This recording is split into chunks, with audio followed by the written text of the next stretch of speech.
Hi everyone, welcome back to Whiteboard Circuit, and today we're going to talk about a new business term. If you haven't already watched the other business terms videos, you can go ahead and click on the playlist above here to listen to all the other business terms we've talked about. But today, we're going to visit the blue ocean strategy. If you've ever sit in a business meeting, or specifically a new development meeting in research and development, and you've heard the term blue ocean strategy, let me tell you what it means today.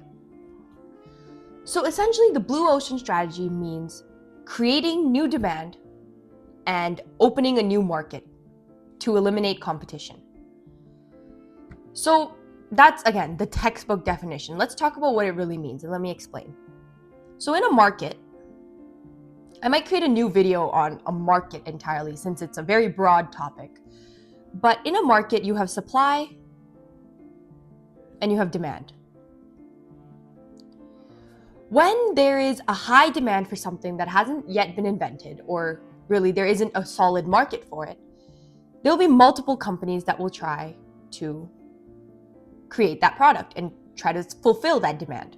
So then supply goes up. Now, of course, when you have demand, you have, let's say, 3 companies. Let's call them 1, 2, and 3. And company 3 has the lowest prices for the highest quality. They end up dominating the market and essentially becoming a monopoly. So a monopoly basically means they're the company with the highest quality for their prices and the lowest price for actual buyers. So obviously you're going to go and buy the cheapest product that works the best. So they become a monopoly. I'm also going to create a video on monopoly as a business term, and then we can talk more about it. But they become a monopoly, and then once they're a monopoly, they kind of dominate that market area. The supply, the demand, the stock prices, all of it just depends mostly and is fluctuating based off of that monopoly business. Now, in this case, there's only 3 companies, but certain market spaces have hundreds, thousands, millions of companies that try to fulfill the same demand. Let's take an example. In the toy industry, how many companies can you think of that supply toys? There's a lot. Or even a specific service. The other day I was looking at nail salons to get your nails done. There are so many salons. Just in my community, there's about 20 different nail salons, 20 different manicure, pedicure places. There is so much supply. And because there's so many, there's not necessarily enough demand. So some of these businesses, especially the newer ones, the smaller ones, the ones that don't have a proper customer base, sometimes they can fail. So now that we've gotten this out of the way, let's talk about the blue ocean strategy. So for blue ocean strategy, think about what a blue ocean is. Fresh, brand new, big ocean. Usually if it's blue, it means it's like fresh water, right? Blue ocean strategy means creating new demand.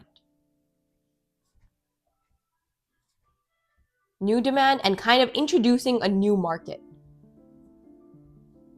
I'll give you an example, a real world example of this. But essentially, if there are hundreds, thousands of companies in a market and that it's already been so saturated with inventions, with companies, creating kind of new demand, adding a new way and introducing a new method to maybe satisfy the same type of demand, but kind of creating a new market is called blue ocean strategy.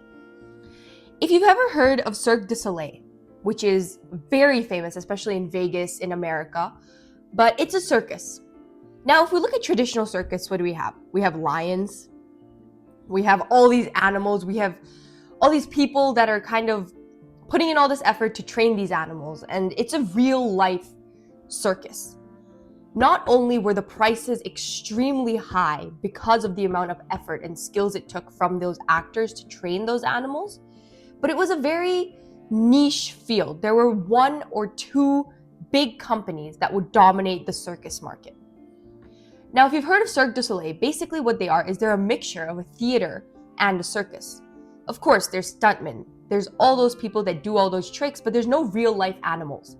They've incorporated kind of a screen, lighting, a theater experience into circus type aerobics, circus type exercises. And that way they can charge significantly less prices since they're using less resources. And in general, it makes the environment more enjoyable since they have that lighting, since they have that theater experience. So they created a new market entirely. And in terms of circus nowadays, that's the only monopoly. Like, I don't think I've heard of another major circus name.